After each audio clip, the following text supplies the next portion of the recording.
The thing about me is that I might forget how to spell my own name, but one thing I will never forget is somebody else's business. You cannot and you shan't not rewrite history while I'm around because I was there. I know what happened. I know them PR people in Hollywood absolutely hate me because they be trying to run their spins, and here I come like, no, well, that's not how things went down, is it? I've been seeing blind items for a while now, for minimum over a year, I would argue, about Kylie Jenner and Timothée Chalamet's relationship and about how allegedly Timothée Chalamet cheats on her all the time, right? Like, there's been blinds going on about that for about a year and a half now. The one that I thought was more interesting, I talked about it on my YouTube, was allegedly Timothée Chalamet sleeping with his co-star from A Complete Unknown, right? The girl who's currently dating Andrew Garfield. And then we saw her name is Monica and Kylie Jenner together at the Oscars, kikiing, having fun together, so that, as a way to kill those rumors, like, of course, Timothée did not sleep with her. And the conversation began, why would Kylie ever say in her face and smile in her face if she knew that Timothée was sleeping with her? And now I want to take it one step further and say something crazy and say that I think Kylie would do that. I do think Kylie would do that.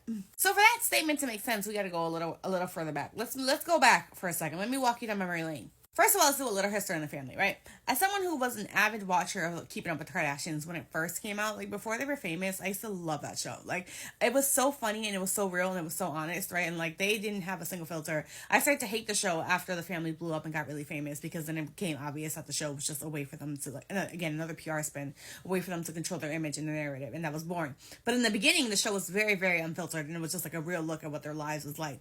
And Kris Jenner did not give a fuck what Kylie and Kendall did. Like, Kris Jenner was not raising them girls. Like, didn't give a single fuck. Them girls doing whatever the fuck they wanted, which is why they were 16 and 17 in the club with Tyga and Chris Brown and Trey Songz. So anyways, so Kylie is 17, dating fucking 23-year-old Tyga, right? We all remember that, and remember them trying to cover that up and make it seem like that was not the case, and they waited until after she was 18 to start dating. Not at all. She was dating that boy since she was like 15 or 16. They break up. And they are last seen together in, let's say, I don't know, I'm making this up because I don't remember the exact dates, but let's say they are last seen together in like April. I want to say maybe 2 or 3 weeks after that, Kylie is first spotted out with Travis Scott. Then Kylie Jenner like falls off the face of the earth, and that's that whole period of time where she goes missing, right? And then all of a sudden she comes out like later that year and is pregnant and like announces that she had her first kid. And everyone is applauding her for having kept it private and for finally, for the first time ever in this family's history, not exploiting her pregnancy for like views and clicks, right? And for like, oh my God, finally keeping something private, right? Now, one can make the argument that the real reason why her pregnancy was kept private was so that no one would start thinking, oh my God, how long have her and Travis been dating that she is already pregnant by him? That if she announced her pregnancy at an appropriate time and be 4 or 5 months in, right, people would do the math that, hey, how is she 5 months pregnant if her and Travis Scott have only been in a relationship for 5 months? So by keeping her pregnancy quiet and not announcing about her pregnancy until after she gave birth, then the timeline of when her and Travis Scott got together versus when her and Tiger broke up, it would be blurry. It would be harder for people to be able to do that math. Because I would argue that, in my opinion, the truth of the matter is that her and Travis Scott were never dating. Were never together. That Travis Scott fucked her one time and accidentally got her pregnant. And then Kris Jenner said, oh, fuck, if you're going to keep this baby, we need to get it together. And we need to make this spin like you and Travis Scott are really in love, but you want to keep your relationship really private and be really quiet about it. And Travis Scott probably said, I don't want to fucking date her. And Kris Jenner turned around and said to him, hey, this publicity will be great for your career. Pretending to date her and pretending to start a family with her will be great for your career. It will be great for making you an A-lister. And Travis did what was best for his career.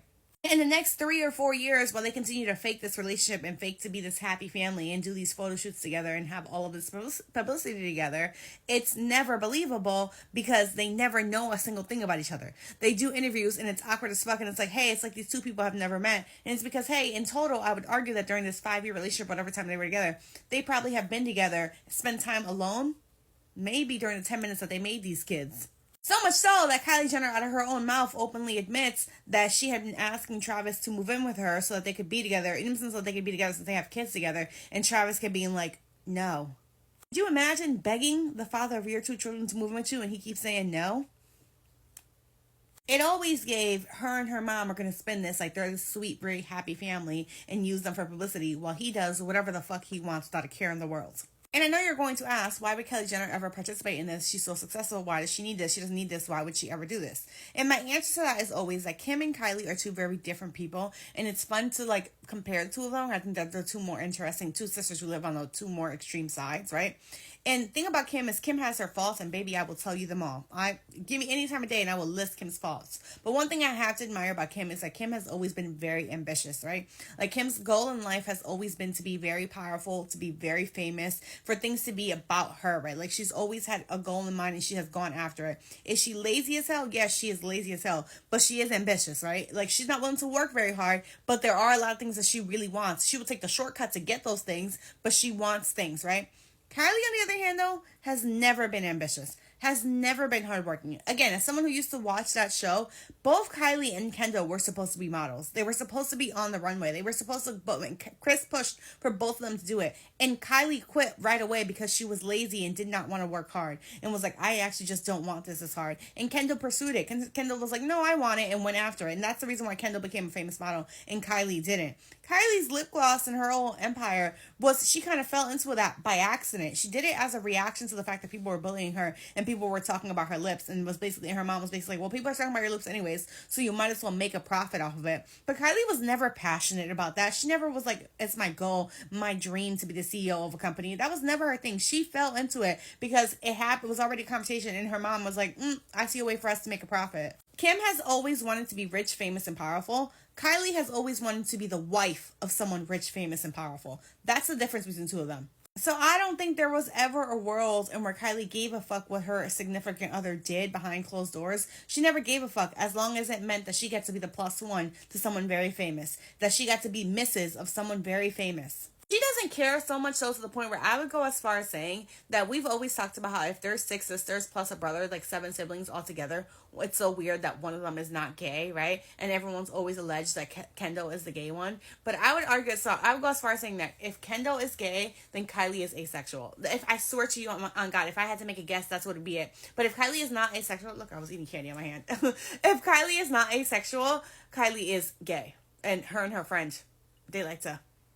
That would be my guess. That's what I had to allege. I don't have any facts, but that's what I would have to guess. So as far as we were talking about these men and these high-profile relationships she's in and like her being in love, I don't think that she gives a fuck about them.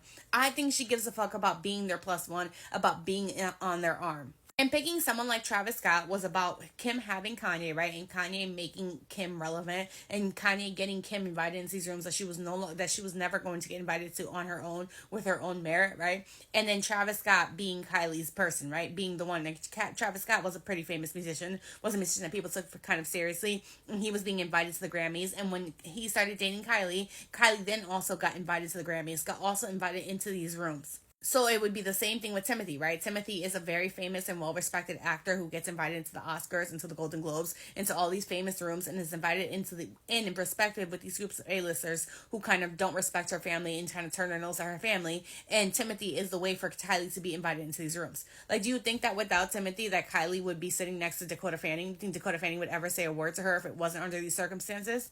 Do you get what I'm saying? Like, she doesn't give a fuck what he does. She just wants to be his missus. She wants to be his plus one. So these rumors coming out that he cheats on her all the time and that he's like in other relationships and like full on having full affairs and full like dating other women. Yeah, and that she knows about it and she just doesn't say anything. I believe it. I truly do believe it. She doesn't give a fuck. He is a status symbol to her.